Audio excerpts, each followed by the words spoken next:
최태원 SK 회장의 큰딸 최윤정 씨가 다음 달이죠. 한 벤처 직장인과 화촉을 밝히게 됩니다. 재계에서는 상당히 의외라는 반응을 보이고 있는데요. 사실 최윤정 씨 그간의 행보 자체도 재계에서는 예상 밖이다라는 평가가 많았다고 합니다.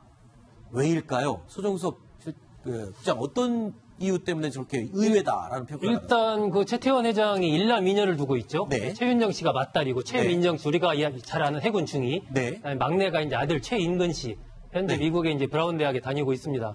그런데 이 최윤정 씨가 그 베이징에 있는 국제고등학교를 다니고 네. 미국의 시카고대에서 생물학을 전공을 했어요. 네. 그리고 나서 이제 국내에 들어와가지고 베인앤 컴퍼니라는 그 유명한 글로벌 컨설팅 펌에서 네. 근무를 하다가 네. 1월 달까지 근무하고 그다음에 이제 SK로 들어왔는데 네. 보통 우리가 SK그룹 생각하면 뭐 SK텔레콤이라든지 SK 뭐 이노베이션이라든지 이렇게 이제 큰 회사 SK를 대표하는 회사에 가지 않겠느냐라고 이제 생각하는 게 일반적인데 이 최윤정 씨는 SK 그 바이오팜을 선택한 겁니다. 네. 저도 이번에 SK에 바이오팜이라는 회사가 있었구나 이번에 이제 처음 알았는데 그러다 보니까 다른 사람들이 왜 텔레콤이나 이노베이션을 안 가고 바이오팜을 갔을까 이러면서 역시 좀 남다른 이 동생이 해군 선택한 것처럼 언니도 좀 남다르구나 뭐 이런 평가가 지금 나오고. 자, 그러니까 생물학 전공을 한 최윤정 씨, 최태원 씨의 맞딸이죠. 본인의 전공을 살려서 회사 입사를 선택을 한 거 아닙니까? 그러니까 그렇죠. 그냥 전혀 엉뚱하게 뭐 아니면 아버지의 힘을 빌어서 그냥 입사를 한 게 아니라 내가 전공한 과목, 내가 할 수 있는 일의 분야의 회사에 입사를 했다. 그리고 또 한 가지, 요번에 화촉을 밝히게 되는 신랑도 평범한 회사원이라면서요. 그러니까 이 삼남 중, 삼남 중에 막내로 알려져 있는데, 이제 서울대 나와서 그 베인앤 컴퍼니라는 그 글로벌 컨설팅 회사에 최윤정 씨가 근무할 때, 거기서 만난 평범한 집안의 현재는 이제 벤처기업에 근무하고 있는 그런 것들이 다 지금 노소영 이 관장이죠. 아트센터 나비 관장인데 어머니의 교육 때문이다 이런 얘기가 나오고 있는데 실제로 그렇습니까? 그렇게 엄하게 아주 바른 교육을 해왔다 뭐 이런 얘기가 들리던데요. 어떻습니까? 그 일종의 아트센터 관장이시지 않습니까? 네. 그래서 어렸을 때부터 일종의 제도권에서 정해진 틀에 따라서 교육시키는 것을 굉장히 싫어했다고 합니다.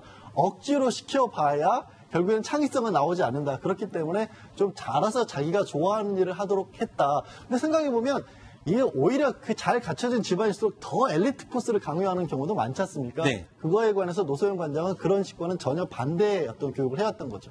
사실 어떻게 보면 지금 이 나오는 얘기가요. 우리가 이렇게 칭찬할 얘기일까 싶습니다. 그냥 일반인들은 다 본인의 전공에 따라서 회사를 선택하기도 하고요. 그리고 또 어머니 교육을 잘 받아서 바른 생각을 하는 건 어쩌면 당연합니다.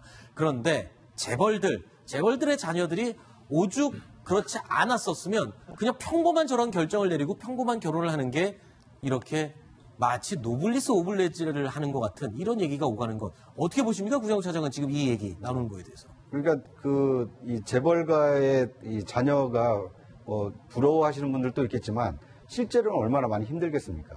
뭐가 힘들어요? 그러니까 이제 아버지를 극복한다라는 것이 이게 가치관과 철학의 문제인데요. 그러니까 많은 것을 자기 힘으로 성취한 사람이 느끼는 보람이 있는 것이고 많은 것을 물려받아서 굉장히 편안하고 좋다. 그러니까 사람들은 편안하고 좋다라는 것에 무게를 두고 그것을 부러워할지 모르겠지만 실제로는 그것이 주는 훨씬 더 큰 책임과 부담이 따를 수 있는 거거든요. 그런데 그것을 극복하고 자기의 길을 찾기 위해서 자기가 좋아하는 사람을 선택해서 결혼한다는 거. 여기에도 용기가 필요한 거거든요. 그렇군요. 어떻게 보면 재벌가가 그 사업을 확장하기 위해서 전략적 결혼을 선택할 수도 있지만 내 삶은 내가 살겠다라고 해서 자기 전공에 맞는 직장을 택하고 또 거기에 맞는 자기가 사랑하는 사람을 택하는 것이 지극히 정상적인 일이기 때문에 오히려 재벌가의 이 자녀라고 해서 이게 색안경을 끼고 본다거나 아니면 남다르게 볼 필요는 없지 않을까 하는 생각이 듭니다. 네. 알겠습니다. 자, 그리고요. 노태우 전 대통령이 예뻐하기로 알려진 외손녀였습니다. 오죽 예뻤으면 라디오 연설할 때 노태우 전 대통령이 손녀 보고 할아버지도 자랑까지 했다면서요, 그 당시에? 그러니까 이 자료를 찾아내는 능력이 대단한 것 같은데요. 그러니까 이 결혼을 앞둔 이 최윤정 씨가 1989년 8월에 태어났는데요.